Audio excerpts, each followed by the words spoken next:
In this part, we'll start working on the comment section of a post. You'll learn how to add a comment to a post, list the comments, and also remove a comment.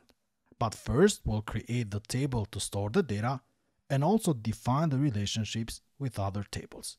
The comments table is similar to the likes table because each comment belongs to both a post and a user. The only difference is that the user can add multiple comments to a single post.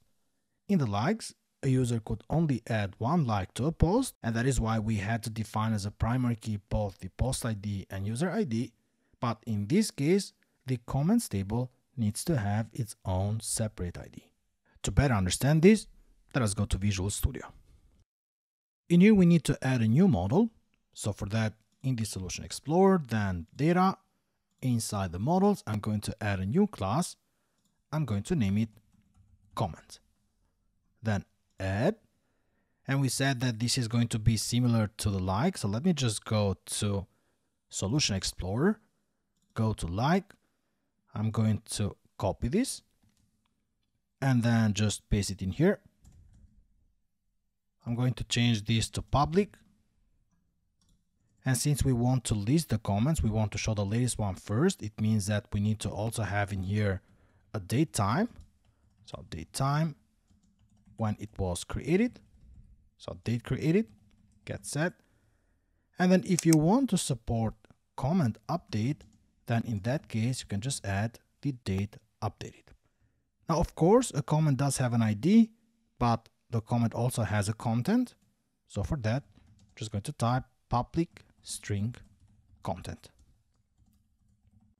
and then get set. Now this is all we do in the comment entity.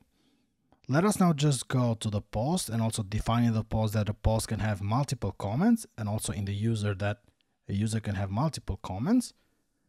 So right click in here, go to definition, just scroll down to the navigation properties section, and then just type in here that public iCollection.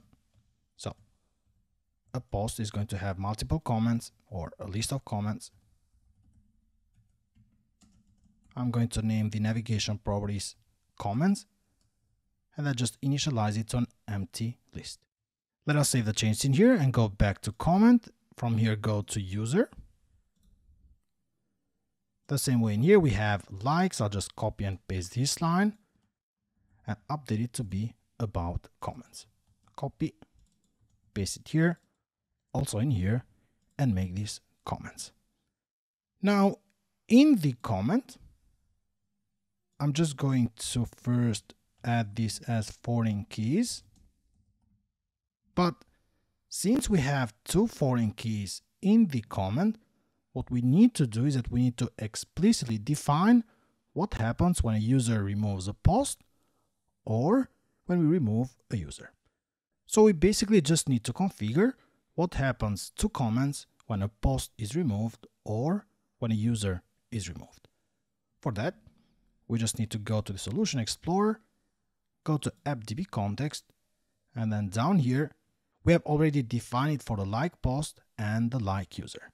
Now, the only difference we said is that because a like is unique for a user and a post, we define in here that for the entity like we have a key post ID and user ID, but in this case we don't need to define this because a user can add multiple comments to a single post. So down here, let's just define for comments. We can actually use what we have in here. I can just copy this code and just paste it down here, and then change that for the entity comment, which belongs to a post, has multiple comments. The foreign key is post ID and then no action. And then the same way for the comment, and a user has multiple comments, and I keep this user ID on delete restrict.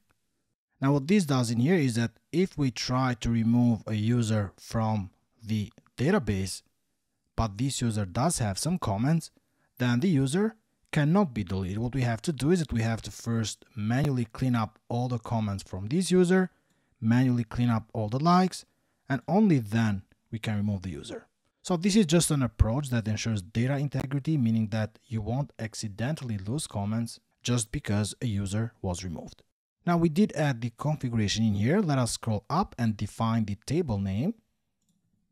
Here I'm just going to type public dbset, and then for the comment entity, in the database we want to have the comments table, and we want to be able to get data from that table and also send data.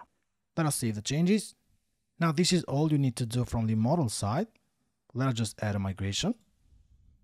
For that, just add migration, edit, and then post comments. The migration was created, so let us just type in here update database.